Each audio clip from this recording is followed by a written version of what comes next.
Hello, কেমন আছো সবাই? একটা ভিডিও নিয়ে চলে এলাম। তো এই ক্রোকোডাইলটা তো তোমরা আগেই দেখেছিলে অন্য ভিডিওতে, অনেক দিন আগে লিও রিমোর জন্য নিয়েছিলাম। তো মাঝখানে এটা ওদের দিতে পারিনি কারণ লিও একটু ছিঁড়ে দিয়েছিল, আর রিমো ওটাকে পেলেই ওই পেটের তুলোগুলোকে বের করতো। তো আর ওর অভ্যেস হচ্ছে ও যদি কিছু একটা ছিঁড়ে ফেলে তাহলে ও খেতে শুরু করে দেয়, যেটা আবার লিও করে না। লিও ছিঁড়ে ফেললো, ব্যাস ওখানেই গল্প শেষ।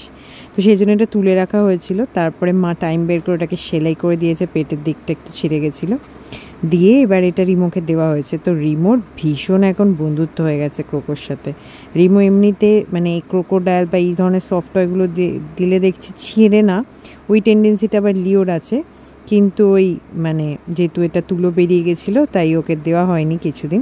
তো আবার পেরে দিয়েছি, ও দেখছি খুব খুশি হয়েছে। তো আমিও একটু কাজের ফাঁকে ওয়ার্ক ফ্রম হোম ছিল, ওর সাথে একটু মজা করছিলাম, ওর গায়ের ওপর দিচ্ছিলাম, দেখছিলাম ও কী করে, ওর টেম্পারমেন্টটা। কিন্তু দেখলাম খুব এনজয় করছিল। এটা একদম সফট টয়, যেহেতু কোনোভাবেই এটা খোঁচা লাগার কোনো ভয় নেই। তো ওটাকে অনেকক্ষণ ধরে খুব আদর করলো, খুব জেন্টলভাবে। হ্যাঁ, ওটাকে একটুখানি লিক করলো, দিয়ে ওটাকে নিয়ে খেলেছে আজকে সারাদিন। তার উপর রাত্রিবেলা দেখি ওটাকে নিয়ে আবার ঘুমিয়েছে। তো আমি সেই ভিডিওটাও ক্যাপচার করলাম, দুটো একসাথে মার্চ করে ভিডিওটা আপলোড করছি। তোমাদের কেমন লাগলো জানিও। আর এই আর কি। আর রিমো তো সবসময় আমার বিছানাতেই ঘুমোয়, এসি চলে। আর লিও কিন্তু ওর পছন্দ উডেন ফ্লোর, ও ফ্লোরেই খুব সুন্দর ঘুমায়। তবে হ্যাঁ, এসি আমরা প্রচণ্ড কমেই চালাই যাতে ওদের ঠান্ডা না লাগে।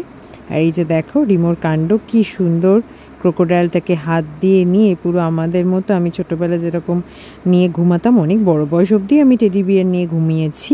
তো আমার ছেলে এখন এরকম হয়েছে, আমার ছোট ছেলে। তো খুব সুন্দর করে এটাকে নিয়ে ঘুমিয়েছে। তো তোমাদের কেমন লাগলো ভিডিওটা জানিও।